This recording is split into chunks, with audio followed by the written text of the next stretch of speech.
What's up, folks? I'm Dan, and welcome to I've Been Meaning to Read That, the show where I read books out loud that I've been meaning to read. Let's go.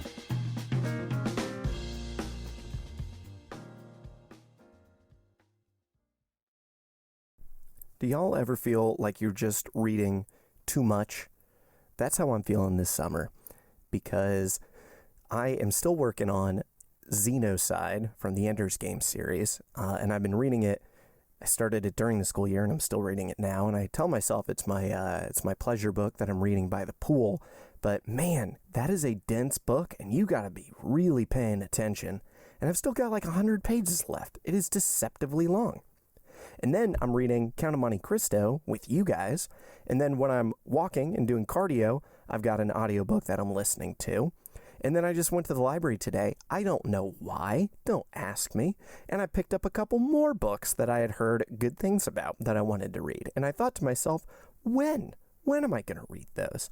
Because on top of these books that I'm reading, I'm also trying to play through Disco Elysium, which is like a game of the year from the past few years.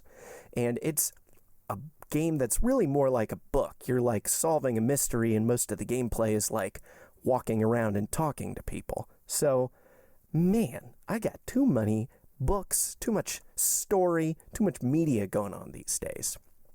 I'm a fool. I'm a fool is what I'm trying to say. All right, let's get back into one of our foolish projects, The Count of Monte Cristo. Chapter 57, In the Lucerne Patch. Our readers must now allow us to transport them again to the enclosure surrounding Monsieur de Villefort's house, and behind the gate, half screened from view by the large chestnut trees, which on all sides spread their luxuriant branches, we shall find some people of our acquaintance. This time Maximillian was the first to arrive. He was intently watching for a shadow to appear among the trees, and awaiting with anxiety the sound of a light step on the gravel walk. At length, the long-desired sound was heard, and instead of one figure, as he had expected, he perceived that two were approaching him. The delay had been occasioned by a visit from Madame Danglars and Eugenie, which had been prolonged beyond the time at which Valentine was expected. That she might not appear to fail in her promise to Maximillian, she proposed to Mademoiselle Danglars that they should take a walk in the garden, being anxious to show that the delay, which was doubtless a cause of vexation to him, was not occasioned by any neglect on her part. The young man, with the intuitive perception of a lover, quickly understood the circumstances in which she was involuntarily placed, and he was comforted.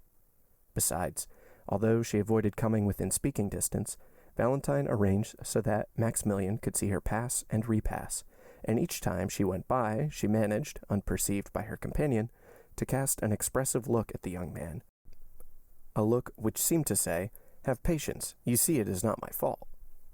And Maximillian was patient, and employed himself in mentally contrasting the two girls, one fair, with soft, languishing eyes, a figure gracefully bending like a weeping willow, the other a brunette with a fierce and haughty expression, and as straight as a poplar. It is unnecessary to state that, in the eyes of the young man, Valentine did not suffer by the contrast. In about half an hour the girls went away, and Maximillian understood that Mademoiselle Danglars' visit had at last come to an end. In a few minutes, Valentine re-entered the garden alone. For fear that anyone should be observing her return, she walked slowly, and instead of immediately directing her steps towards the gate, she seated herself on a bench, and carefully casting her eyes around to convince herself that she was not watched, she presently arose and proceeded quickly to join Maximillian. "Good evening, Valentine," said a well-known voice. "Good evening, Maximillian. I know I have kept you waiting, but you saw the cause of my delay." "Yes, I recognize Mademoiselle Danglars. I was not aware that you were so intimate with her." "Who told you we were intimate, Maximillian?" "No one, but you appeared to be so. From the manner in which you walked and talked together, one would have thought you were two schoolgirls telling your secrets to each other." "We were having a confidential conversation," returned Valentine. "She was owning to me her repugnance to the marriage with Monsieur de Morcerf, and I, on the other hand, was confessing to her how wretched it made me to think of marrying Monsieur d'Épinay." "Dear Valentine." "That will account to you for the unreserved manner which you observed between me and Eugenie, as in speaking of the man whom I could not love, my thoughts involuntarily reverted to him on whom my affections were fixed. Ah, how good you are to say so, Valentine. You possess a quality which can never belong to Mademoiselle Danglars. It is that indefinable charm which is to a woman what perfume is to the flower and flavor to the fruit, for the beauty of either is not the only quality we seek. It is your love which makes you look upon everything in that light. No, Valentine, I assure you, such is not the case. I was observing you both when you were walking in the garden, and, on my honor, without at all wishing to deprecate the beauty of Mademoiselle Danglars, I cannot understand how any man can really love her. The fact is, Maximillian, that I was there, and my presence had the effect of rendering you unjust in your comparison. No, but tell me, it is a question of simple curiosity, and which was suggested by certain ideas passing in my mind relative to Mademoiselle Danglars. I dare say it is something disparaging which you are going to say. It only proves how little indulgence we may expect from your sex, interrupted Valentine. You cannot, at least, deny that you are a very harsh judge of each other. If we are so, it is because we generally judge under the influence of excitement. But return to your question. Does Mademoiselle Danglars object to this marriage with Albert on account of loving another? I told you I was not on terms of strict intimacy with Eugenie. Yes, but girls tell each other secrets without being particularly intimate. Own now that you did question her on the subject. Ah, I see you smiling. If you are already aware of the conversation that passed, the wooden partition which interposed between us and you has proved but a slight security. Come, what did she say?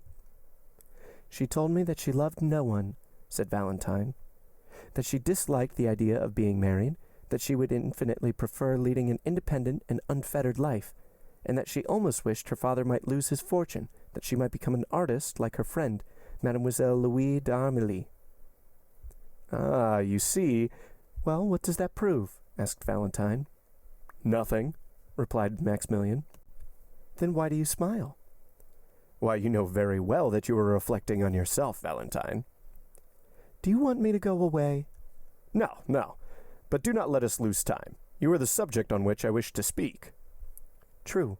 We must be quick, for we have scarcely 10 minutes more to pass together.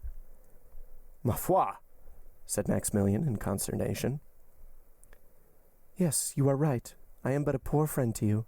What a life I cause you to lead, poor Maximillian. You who are formed for happiness. I bitterly reproach myself, I assure you. Well, what does it signify, Valentine, so long as I am satisfied, and feel that even this long and painful suspense is amply repaid by 5 minutes of your society, or 2 words from your lips.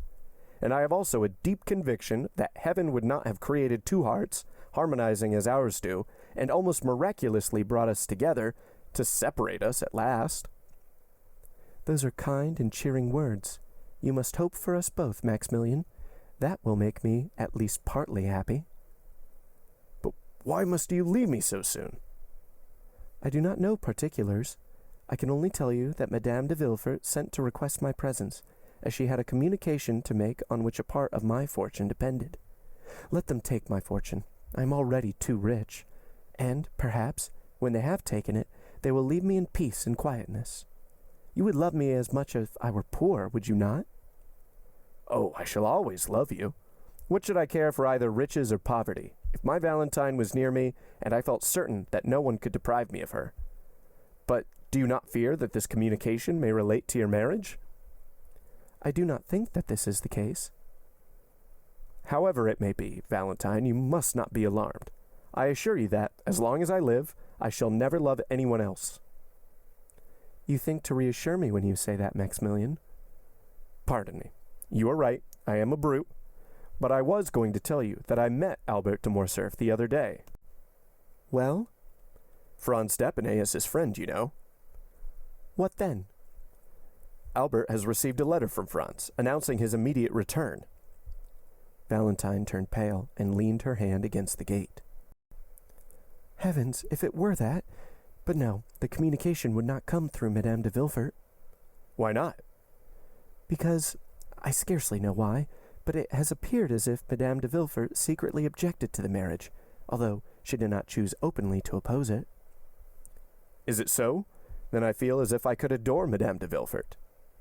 "Do not be in such a hurry to do that," said Valentine, with a sad smile. "If she objects to your marrying Franz, she would be all the more likely to listen to any other proposition." "No, Maximillian, it is not suitors to which Madame de Villefort objects, it is marriage itself." "Marriage? If she dislikes that so much, why did she ever marry herself?" "You do not understand me, Maximillian. About a year ago, I talked of retiring to a convent. Madame de Villefort, in spite of all the remarks which she considered it her duty to make, secretly approved of my proposition. My father consented to it at her instigation, and it was only on account of my poor grandfather that I finally abandoned the project. You can form no idea of the expression of that old man's eye when he looks at me, the only person in the world whom he loves, and, I had almost said, by whom he is beloved in return. When he learned my resolution, I shall never forget the reproachful look which he cast on me, and the tears of utter despair which chased each other down his lifeless cheeks. Oh, Maximillian, I experienced, at that moment, such remorse for my intention, that throwing myself at his feet, I exclaimed, 'Forgive me, pray forgive me, my dear grandfather. They may do what they will with me. I will never leave you.' When I had ceased speaking, he thankfully raised his eyes to heaven, but without uttering a word. Maximillian, I may have much to suffer, but I feel as if my grandfather's look at that moment would more than compensate for all." "Dear Valentine, you are a perfect angel, and I am sure I do not know what I, sabering right and left among the Bedouins, can have done to merit your being revealed to me, unless, indeed, heaven took into consideration the fact that the victims of my sword were infidels. But tell me, what interest Madame de Villefort can have in your remaining unmarried?" "Did I not tell you just now that I was rich, Maximillian? Too rich? I possess nearly 50,000 livres in right of my mother. My grandfather and my grandmother, the Marquis and Marquise de Saint-Méran, will leave me as much, and Monsieur Noirtier evidently intends making me his heir.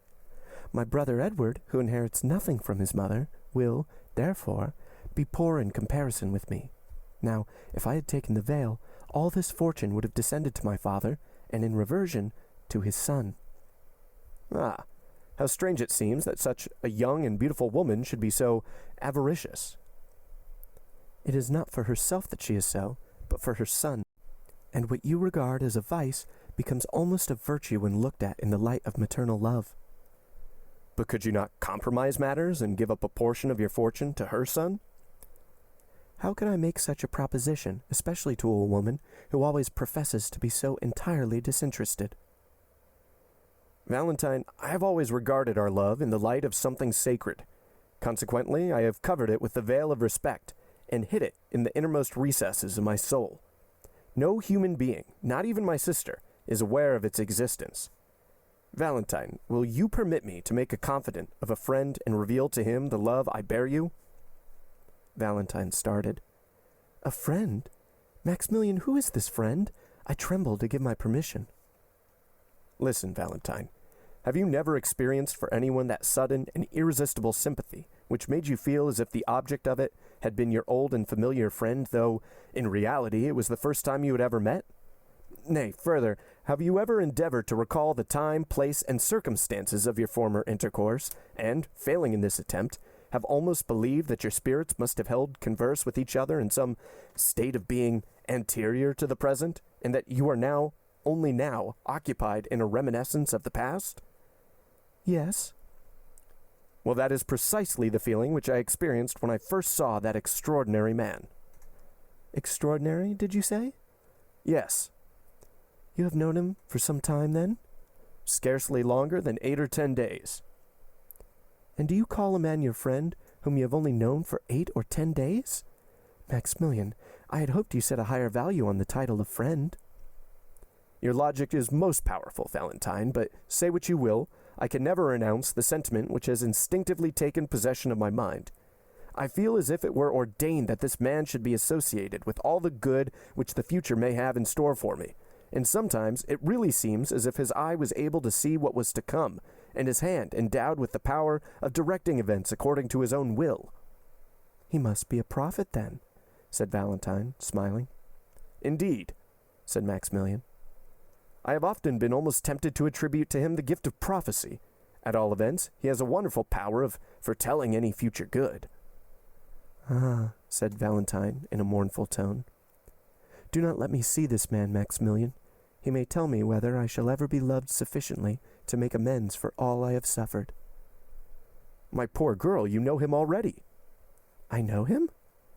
Yes, it was he who saved the life of your stepmother and her son. The Count of Monte Cristo? The same. Ah, cried Valentine. He is too much the friend of Madame de Villefort ever to be mine. The friend of Madame de Villefort? It cannot be. Surely, Valentine, you are mistaken? No, indeed I am not, for I assure you, his power over our household is almost unlimited.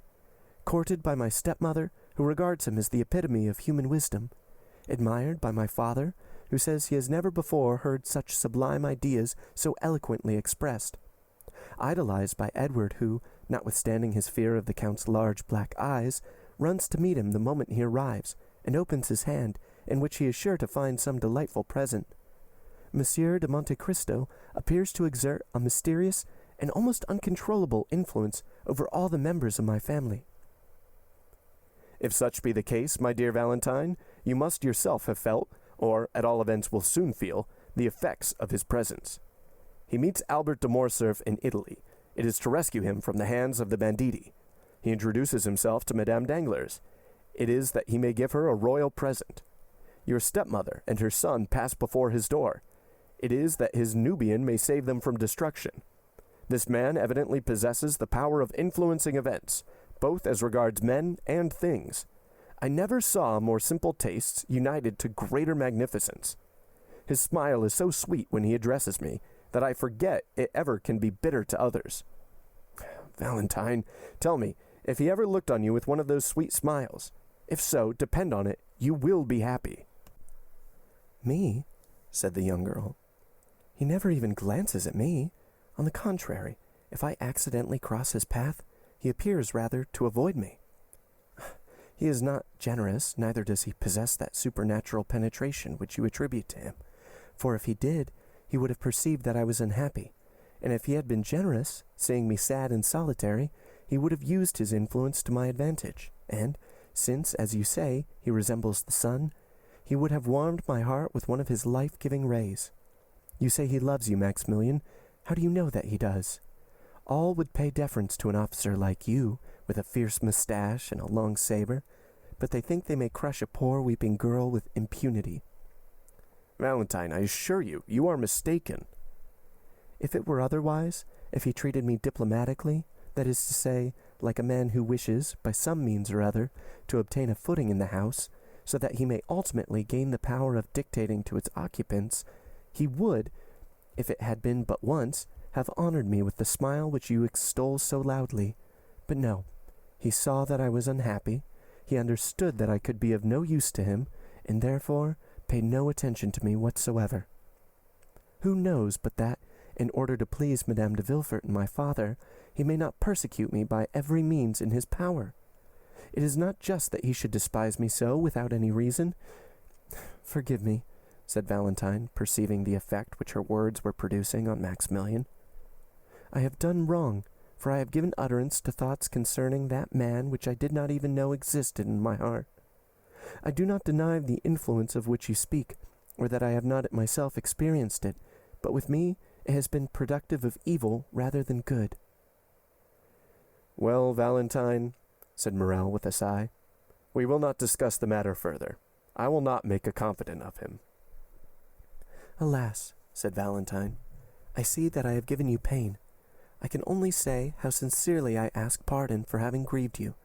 But, indeed, I am not prejudiced beyond the power of conviction. Tell me what this Count of Monte Cristo has done for you. I own that your question embarrasses me, Valentine, for I cannot say that the Count has rendered me any ostensible service. Still, as I have already told you, I have an instinctive affection for him, the source of which I cannot explain to you. Has the sun done anything for me? No. He warms me with his rays, and it is by his light that I see you, nothing more. Has such and such a perfume done anything for me? No, its odor charms one of my senses. That is all I can say when I am asked why I praise it. My friendship for him is as strange and unaccountable as his for me. A secret voice seems to whisper to me that there must be something more than chance in this unexpected reciprocity of friendship. In his most simple actions, as well as in his most secret thoughts, I find a relation to my own. You will perhaps smile at me when I tell you that, ever since I have known this man, I have involuntarily entertained the idea that all the good fortune which has befallen me originated from him. However, I have managed to live 30 years without his protection, you will say. But I will endeavor a little to illustrate my meaning. He invited me to dine with him on Saturday, which was a very natural thing for him to do. Well, what have I learned since? That your mother and Monsieur de Villefort are both coming to this dinner. I shall meet them there, and who knows what future advantages may result from the interview. This may appear to you to be no unusual combination of circumstances. Nevertheless, I perceive some hidden plot in the arrangement. Something, in fact, more than is apparent on a casual view of the subject. I believe that this singular man, who appears to fathom the motives of everyone, has purposefully arranged for me to meet Monsieur and Madame de Villefort, and sometimes, I confess, I have gone so far as to try to read in his eyes whether he was in possession of the secret of our love. My good friend, said Valentine, I should take you for a visionary, and should tremble for your reason, if I were always to hear you talk in a strain similar to this. Is it possible that you can see anything more than the merest chance in this meeting? Pray reflect a little. My father, who never goes out, has several times been on the point of refusing this invitation. Madame de Villefort, on the contrary, is burning with the desire of seeing this extraordinary nabob in his own house. Therefore, she has with great difficulty prevailed on my father to accompany her. No, it is as I have said, Maximillian. There is no one in the world of whom I can ask help but yourself and my grandfather, who is little better than a corpse. I see that you are right, logically speaking, said Maximillian. But the gentle voice which usually has such power over me fails to convince me today. I feel the same as regards yourself, said Valentine, and I own that, if you have no stronger proof to give me. I have another, replied Maximillian, but I fear you will deem it even more absurd than the first. So much the worse, said Valentine, smiling. It is nevertheless conclusive to my mind. My 10 years of service have also confirmed my ideas on the subject of sudden inspirations, for I have several times owed my life to a mysterious impulse which directed me to move at once either to the right or to the left, in order to escape the ball which killed the comrade fighting by my side, while it left me unharmed. Dear Maximillian, why not attribute your escape to my constant prayers for your safety? When you are away, I no longer pray for myself, but for you. Yes, since you have known me, said Morrel, smiling. But that cannot apply to the time previous to our acquaintance, Valentine. You are very provoking, and will not give me credit for anything. But let me hear this second proof, which you yourself own to be absurd. Well, look through this opening, and you will see the beautiful new horse which I rode here. Oh, what a beautiful creature, cried Valentine. Why did you not bring him close to the gate, so that I could talk to him and pet him? He is, as you see, a very valuable animal, said Maximillian. You know that my means are limited, and that I am what would be designated a man of moderate pretensions. Well, I went to a horse dealer's, where I saw this magnificent horse, which I have named Medea. I asked the price. They told me it was 4,500 francs.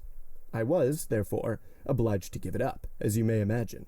But I own I went away with rather a heavy heart, for the horse had looked at me affectionately, had rubbed his head against me, and, when I mounted him, had pranced in the most delightful way imaginable, so that I was altogether fascinated with him. The same evening some friends of mine visited me, Monsieur de Chateau Renaud, Monsieur de Bray, and 5 or 6 other choice spirits, whom you do not know, even by name. They proposed a game of bouillet. I never play, for I am not rich enough to afford to lose, or sufficiently poor to desire to gain. But I was at my own house, you understand, so there was nothing to be done but to send for the cards, which I did. Just as they were sitting down to table, Monsieur de Monte Cristo arrived. He took a seat amongst them, they played, and I won. I am almost ashamed to say that my gains amounted to 5,000 francs. We separated at midnight. I could not defer my pleasure, so I took a cabriolet and drove to the horse dealer's. Feverish and excited, I rang at the door. The person who opened it must have taken me for a madman, for I rushed at once to the stable. Medea was standing at the rack eating his hay. I immediately put on the saddle and bridle, to which operation he lent himself with the best grace possible. Then, putting the 4,500 francs into the hands of the astonished dealer, I proceeded to fulfill my intention of passing the night and riding in the Champs-Élysées. As I rode by the Count's house, I perceived a light in one of the windows, and fancied I saw the shadow of his figure moving behind the curtain. Now, Valentine, I firmly believe that he knew of my wish to possess this horse, and that he lost expressly to give me the means of procuring him. My dear Maximillian, you are really too fanciful. You will not love me even long. A man who accustoms himself to live in such a world of poetry and imagination must find far too little excitement in a common, everyday sort of attachment such as ours. But they are calling me. Do you hear? Ah, Valentine, said Maximillian, give me but one finger through this opening in the grating, one finger, the littlest of all, that I may have the happiness of kissing it. Maximillian, we said we would be to each other as two voices, two shadows. As you will, Valentine. Shall you be happy if I do what you wish? Yes. Valentine mounted on a bench and passed not only her finger, but her whole hand through the opening. Maximillian uttered a cry of delight and, springing forwards, seized the hand extended towards him and imprinted on it a fervent and impassioned kiss. The little hand was then immediately withdrawn, and the young man saw Valentine hurrying towards the house, as though she were almost terrified at her own sensations. End of chapter 57. Chapter 58. Monsieur Noirtier de Villefort. We will now relate what was passing in the house of the king's attorney after the departure of Madame Danglars and her daughter, and during the time of the conversation between Maximillian and Valentine, which we have just detailed. Monsieur de Villefort entered his father's room, followed by Madame de Villefort. Both of the visitors, after saluting the old man and speaking to Barrois, a faithful servant, who had been 25 years in his service, took their places on either side of the paralytic. Monsieur Noirtier was sitting in an armchair, which moved upon casters, in which he was wheeled into the room in the morning, and in the same way drawn out again at night. He was placed before a large glass, which reflected the whole apartment, and so, without any attempt to move, which would have been impossible, he could see all who entered the room, and everything which was going on around him. Monsieur Noirtier, although almost as immovable as a corpse, looked at the newcomers with a quick and intelligent expression, perceiving at once by their ceremonious courtesy that they were come on business of an unexpected and official character. Sight and hearing were the only senses remaining, and they, like two solitary sparks, remained to animate the miserable body which seemed fit for nothing but the grave. It was only, however, by means of one of these senses that he could reveal the thoughts and feelings that still occupied his mind, and the look by which he gave expression to his inner life was like the distant gleam of a candle which a traveler sees by night across some desert place, and knows that a living being dwells beyond the silence and obscurity.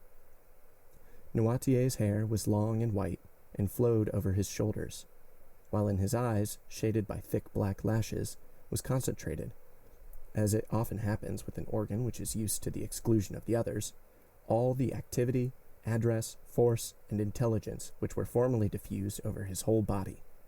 And so, although the movement of the arm, the sound of the voice, and the agility of the body were wanting, the speaking eye sufficed for all.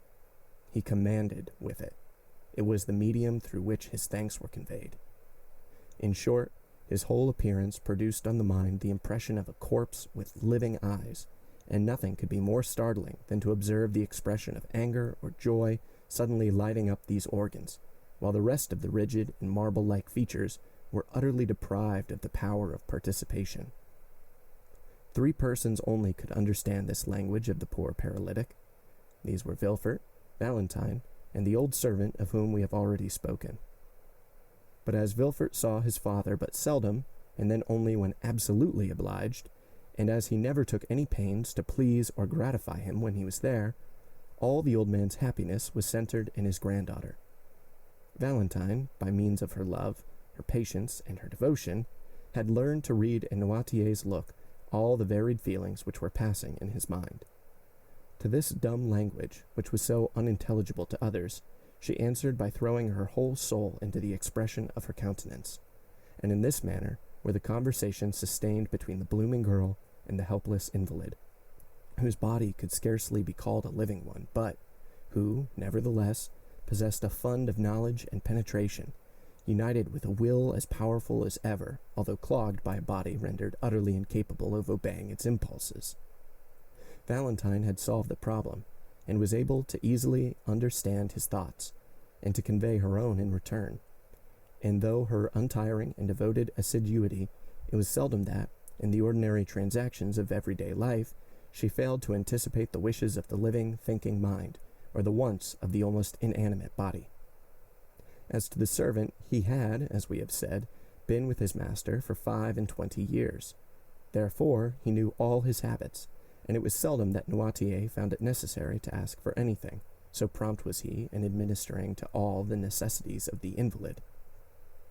Villefort did not need the help of either Valentine or the domestic in order to carry on with his father the strange conversation which he was about to begin.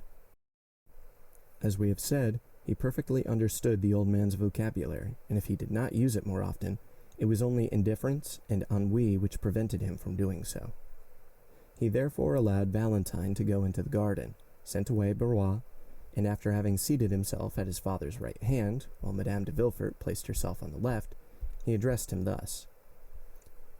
I trust you will not be displeased, sir, that Valentine has not come with us, or that I dismissed Barrois, for our conference will be one which cannot with propriety be carried on in the presence of either. Madame de Villefort and I have a communication to make to you.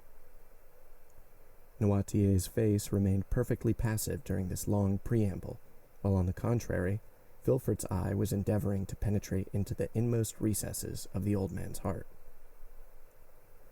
This communication, continued the procureur in that cold and decisive tone which seemed at once to preclude all discussion, will, we are sure, meet with your approbation.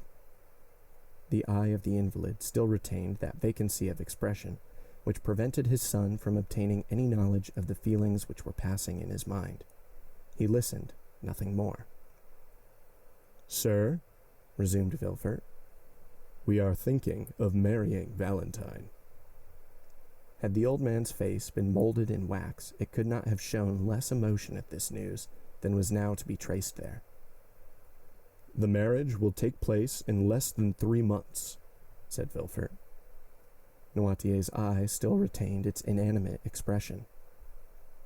Madame de Villefort now took her part in the conversation and added, We thought this news would possess an interest for you, sir, who have always entertained a great affection for Valentine. It therefore only now remains for us to tell you the name of the young man for whom she is destined. It is one of the most desirable connections which could possibly be formed. He possesses fortune, a high rank in society, and every personal qualification likely to render Valentine supremely happy. His name, however, cannot be wholly unknown to you. It is Monsieur Franz de Quesnel, Baron d'Épinay. While his wife was speaking, Villefort had narrowly watched the old man's countenance. When Madame de Villefort pronounced the name of Franz, the pupil of Monsieur Noirtier's eye began to dilate, and his eyelids trembled with the same movement that may be perceived on the lips of an individual about to speak, and he darted a lightning glance at Madame de Villefort and his son.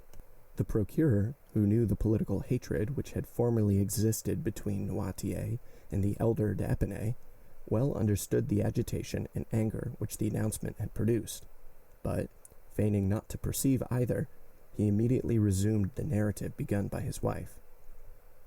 Sir, said he, you are aware that Valentine is about to enter her 19th year, which renders it important that she should lose no time in forming a suitable alliance.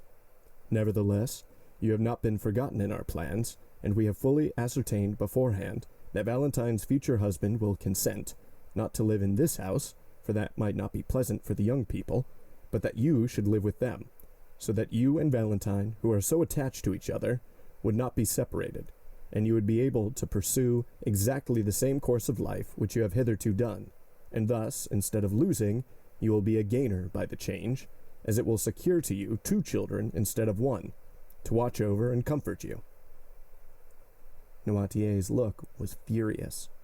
It was very evident that something desperate was passing in the old man's mind, for a cry of anger and grief rose in his throat, and not being able to find vent in utterance appeared almost to choke him, for his face and lips turned quite purple with the struggle. Villefort quietly opened a window, saying, "It is very warm. The heat affects Monsieur Noirtier." He then returned to his place, but did not sit down. "This marriage," added Madame, "is quite agreeable to the wishes of Monsieur d'Épinay and his family. Besides, he had no relations nearer than an uncle and aunt, his mother having died at his birth, and his father having been assassinated in 1815, that is to say, when he was but 2. It naturally followed that the child was permitted to choose his own pursuits, and he has, therefore, seldom acknowledged any other authority but that of his own will." "The assassination was a mysterious affair," said Villefort, "and the perpetrators have hitherto escaped detection, although suspicion has fallen on the head of more than one person." Noirtier made such an effort that his lips expanded into a smile.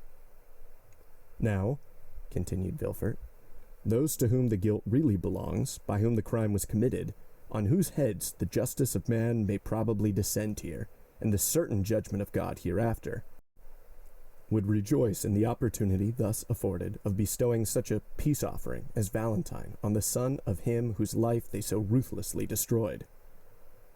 Noirtier had succeeded in mastering his emotion more than could have been deemed possible with such an enfeebled and shattered frame. "Yes, I understand," was the reply contained in his look, and this look expressed a feeling of strong indignation mixed with profound contempt. Villefort fully understood his father's meaning, and answered by a slight shrug of his shoulders. He then motioned to his wife to take leave. "Now, sir," said Madame de Villefort, "I must bid you farewell. Would you like me to send N-word to you for a short time?" It had been agreed that the old man should express his approbation by closing his eyes, his refusal by winking them several times, and if he had some desire or feeling to express, he raised them to heaven. If he wanted Valentine, he closed his right eye only, and if Barrois, the left. At Madame de Villefort's proposition, he instantly winked his eyes. Provoked by a complete refusal, she bit her lip and said, "Then shall I send Valentine to you?" The old man closed his eyes eagerly, thereby intimating that such was his wish. Monsieur and Madame de Villefort bowed and left the room, giving orders that Valentine should be summoned to her grandfather's presence, and feeling sure that she would have much to do to restore calmness to the perturbed spirit of the invalid. Valentine, with a color still heightened by emotion, entered the room just after her parents had quitted it. One look was sufficient to tell her that her grandfather was suffering, and that there was much on his mind which he was wishing to communicate to her. "Dear grandpapa," cried she, "what has happened? They have vexed you, and you are angry?" The paralytic closed his eyes in token of assent. "Who has displeased you? Is it my father?" "No." "Madame?" "No." "Me?" The former sign was repeated. "Are you displeased with me?" cried Valentine in astonishment. Noirtier again closed his eyes. "And what have I done, dear grandpapa, that you should be angry with me?" cried Valentine. There was no answer, and she continued, "I have not seen you all day. Has anyone been speaking to you against me?" "Yes," said the old man's look, with eagerness. "Let me think a moment. I do assure you, grandpapa. Ah, Monsieur and Madame de Villefort have just left this room, have they not?" "Yes." "And it was they who told you something which made you angry? Which was it, then? May I go and ask them, that I may have the opportunity of making my peace with you?" "No," said Noirtier's look. "You frighten me. What can they have said?" And she again tried to think what it could be. "Oh, I know," said she, lowering her voice and going close to the old man. "They have been speaking of my marriage, have they not?" "Yes," replied the angry look. "I understand. You are displeased at the silence I have preserved on the subject. The reason of it was that they had insisted on keeping the matter a secret and begged me not to tell you anything of it. They did not even acquaint me with their intentions, and I only discovered them by chance. That is why I have been so reserved with you, dear grandpapa. Pray forgive me." But there was no look calculated to reassure her. All it seemed to say was, "It is not only your reserve which afflicts me." "What is it, then?" asked the young girl. "Perhaps you think I shall abandon you, dear grandpapa, and that I shall forget you when I am married?" "No." "They told you, then, that Monsieur de Epinay consented to our all living together?" "Yes."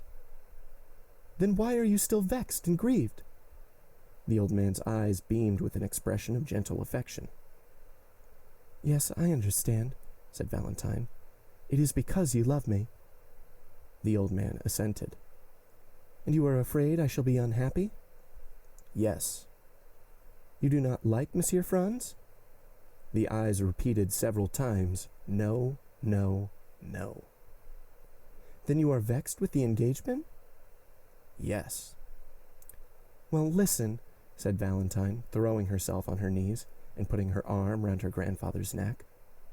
"I am vexed too, for I do not love Monsieur Franz d'Epinay." An expression of intense joy illuminated the old man's eyes. "When I wished to retire into a convent, you remember how angry you were with me?" A tear trembled in the eye of the invalid.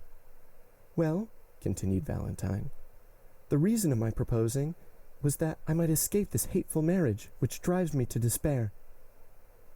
Noirtier's breathing came thick and short. "Then the idea of this marriage really grieves you? If you could but help me, if we could both together defeat their plan, but you are unable to oppose them, you whose mind is so quick and whose will is so firm are nevertheless as weak and unequal to the contest as I am myself. Alas, you, who would have been such a powerful protector to me in the days of your health and strength, can now only sympathize in my joys and sorrows, without being able to take any active part in them. However, this is much, and calls for gratitude, and heaven has not taken away all my blessings when it leaves me your sympathy and kindness." At these words there appeared in Noirtier's eye an expression of such deep meaning that the young girl thought she could read these words there: "You are mistaken. I can still do much for you." "Do you think you can help me, dear grandpapa?" said Valentine. "Yes." Noirtier raised his eyes. It was the sign agreed on between him and Valentine when he wanted anything. "What is it you want, dear grandpapa?" said Valentine, and she endeavored to recall to mind all the things which he would be likely to need, and as the ideas presented themselves to her mind, she repeated them aloud. Then, finding that all her efforts elicited nothing but a constant "no," she said, "Come, since this plan does not answer, I will have recourse to another." She then recited all the letters of the alphabet from A down to N. When she arrived at that letter, the paralytic made her understand that she had spoken the initial letter of the thing he wanted. "Ah," said Valentine, "the thing you desire begins with the letter N. It is with N that we have to do, then. Well, let me see. What can you want that begins with N?" "An A, an E, an I, an O. Yes, yes, yes," said the old man's eyes. "Ah, it is no, then?" "Yes." Valentine fetched a dictionary, which she placed on a desk before Noirtier. She opened it, and seeing that the old man's eyes were thoroughly fixed on its pages, she ran her finger quickly up and down the columns. During the 6 years which had passed since Noirtier first fell into this sad state, Valentine's powers of invention had been too often put to the test not to render her expert in devising expedients for gaining a knowledge of his wishes, and the constant practice had so perfected her in the art that she guessed the old man's meaning as quickly as if he himself had been able to seek for what he wanted. At the word notary, Noirtier made a sign to her to stop. "Notary?" said she. "Do you want a notary, dear grandpapa?" The old man again signified that it was a notary he desired. "You would wish a notary to be sent for, then?" said Valentine. "Yes." "Shall my father be informed of your wish?" "Yes." "Do you wish the notary to be sent for immediately?" "Yes." "Then they shall go for him directly, dear grandpapa, Is that all you want?" "Yes." Valentine rang the bell and ordered the servant to tell Monsieur or Madame de Villefort that they were requested to come to Monsieur Noirtier's room. "Are you satisfied now?" inquired Valentine. "Yes." "I am sure you are. It is not very difficult to discover that." And the young girl smiled on her grandfather, as if he had been a child. Monsieur de Villefort entered, followed by Barrois. "What do you want me for, sir?" demanded he of the paralytic. "Sir," said Valentine, "my grandfather wishes for a notary." At this strange and unexpected demand, Monsieur de Villefort and his father exchanged looks. "Yes," motioned the latter, with a firmness which seemed to declare that with the help of Valentine and his old servant, who both knew what his wishes were, he was quite prepared to maintain the contest. "Do you really wish for a notary?" asked Villefort. "Yes." "What to do?" Noirtier made no answer. "What do you want with a notary?" again repeated Villefort. The invalid's eyes remained fixed, by which expression he intended to intimate that his resolution was unalterable. "Is it to do us some ill turn? Do you think it is worth while?" said Villefort.